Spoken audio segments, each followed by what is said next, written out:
So today we're going to tackle a story that's been told and retold for well, millennia. That's right, millennia. We're going way back. We're talking about Abram from Genesis chapter 12. Yeah. You might think, I've heard this one before. Yeah. But I think there's a lot more to unpack than meets the eye. Yeah, definitely. We're diving into faith, risk. Family drama. Oh, yeah.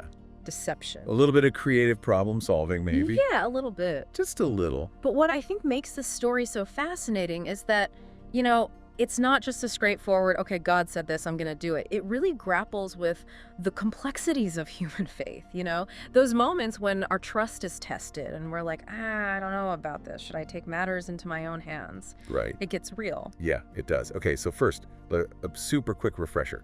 So Abram, who later becomes Abraham, is considered the father of the Jewish people, right? That's right. And his story is foundational, not just to Judaism, but also to Christianity and Islam. That's right. Huge, huge story. But I think what's interesting is that, beyond its religious significance, it's really a story about the human condition, right? It's that struggle we all face between trusting in something bigger than ourselves or, relying on our own limited understanding. Yeah. Yeah, that tension is just woven throughout the whole thing. Yeah. So we start with this really dramatic scene. Abram gets this direct call from God, right?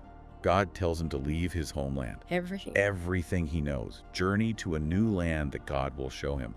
And the thing is, God promises to make him into a great nation.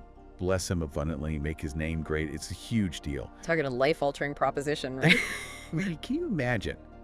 Just imagine being asked to leave everything behind based solely on this promise. Right. It makes you wonder what it would take to have that level of trust. Blind faith. Blind faith, right. That's a great question that kind of echoes through the whole story, because even though Abram sets out on this journey, right, even though he starts, he builds altars along the way, like he's acknowledging God's presence in this new land. But there are moments when you can just sense that his faith is wavering. Yeah. I think that's where things start to get really interesting, because not long after Abram arrives in Canaan, which is the land of promise, Right. this severe famine hits. Whoops. Yeah, right. Not part of the plan. Not part of the plan, right. Yeah. So all of a sudden, this abundance he was promised seems very far away. Yeah, that's got to be pretty unnerving when you think about it, right? You've left everything you know behind. Mm-hmm. You've been promised all this abundance, and then suddenly, there's no food. Right. It's like, oh, did I make the right decision? Exactly. And this is where I think we really see Abram's human side. He's faced with this crisis, right? Yeah. The survival of his family is at stake, and fear starts to take hold. Yeah, definitely. Survival instincts kick in. Yeah. So he makes a decision that I think on the surface seems to contradict everything we've seen of his faith so far. He decides to go down to Egypt. Right. Which, Yeah. is known for its abundance. Yeah. Right? So he's hoping to find relief from the famine, but then he does something even more surprising. Okay, I'm intrigued. He asks his wife, Sarai, to lie Oh, boy. and to say that she's his sister, not his wife. And his reasoning is that he's afraid that her beauty will attract attention and put him in danger. Yeah, this is the part of the story that has sparked, I think, endless debate for centuries. Yeah. Like, some people see this as just, like you said, a sign of Abram's wavering faith. The fear just completely overrides his trust in God. Other people suggest that maybe, just maybe, he was trying to protect God's plan in a way that he thought, his own death would derail the whole promise of a great nation. But it's really interesting because I think it just reminds us that even the most faithful among us, the people that we look up to, they're still human, Right. And they're still capable of making some pretty questionable decisions. Yeah. Especially when fear is kind of like driving the car.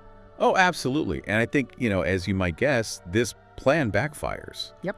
Sarai's beauty does attract attention, but not the kind Abram was hoping for. Pharaoh, totally impressed by Sarai, takes her into his palace. Oh, boy. Yeah. And he showers Abram with gifts. Wow. So it's like he's benefiting from this whole situation. Yeah. While his wife is kind of in a precarious position. Yeah, exactly. It's messy. Very messy. It's a very messy situation. And this is where the story, I think, takes another really interesting turn. So God, who had made these grand promises to Abram, steps in. And God inflicts Pharaoh and his household with plagues. Wow. It's like a clear sign that he's protecting Sarai, even despite Abram's deception. It's interesting because on one hand, you see God's faithfulness to his promise, right? Like, he's not going to let Abram's mistake completely derail the entire plan. Right. But at the same time, we also see those consequences, right? Mm-hmm. Abram might have thought he was being clever, protecting himself. But ultimately, his deception put Sarai in a very, very vulnerable position. Yeah, absolutely. And when Pharaoh finds out the truth, he is furious. Of course. He confronts Abram. He's like, pointing out all the danger and the deceit that this lie has caused. I mean, talk about a moment of reckoning, right? It's a reality check, for sure. Yeah, for sure. It's like a reminder that our choices have repercussions, even when we think we're acting in our own best interests. Absolutely. And, our ancient listeners are on the edge of their seats right now. What happens next? I know. So does Pharaoh punish Abram? He does. He expels him and Sarai from Egypt, but he also sends them away with all the wealth they've accumulated. Oh, wow. So it's kind of this strange mix of punishment and grace, On the one hand, Abram is being held accountable for his actions. On the other hand, he's given this second chance. Right. He's allowed to kind of learn from his mistakes and hopefully move forward with a little more integrity. Yeah, I think it's so powerful because it highlights those themes we've been talking about, right? Yeah. Faith, fear, the consequences of our choices. And it doesn't shy away from showing us how messy, the human experience can be. Yeah. Even like the heroes of our faith, they mess up. They mess up big time. They mess up big time. Yeah. And sometimes those mistakes have some serious repercussions. But I love that it also reminds us that even in those moments of, epic failure, there's still the possibility of redemption. Mm-hmm. God doesn't abandon Abram, even when Abram, is trying to take control of the whole situation. Right.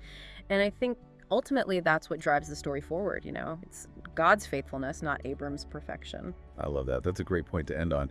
So for our listeners out there, I'm curious, what resonates with you most about this story? I mean, if you were in Abram's shoes, facing those same fears and uncertainties, would you have trusted in God's promise completely? Or would you, like Abram, have been tempted to, take matters into your own hands? It's something to think about. We encourage you to keep exploring this text. Read it, think about it, talk about it. Until next time, happy exploring.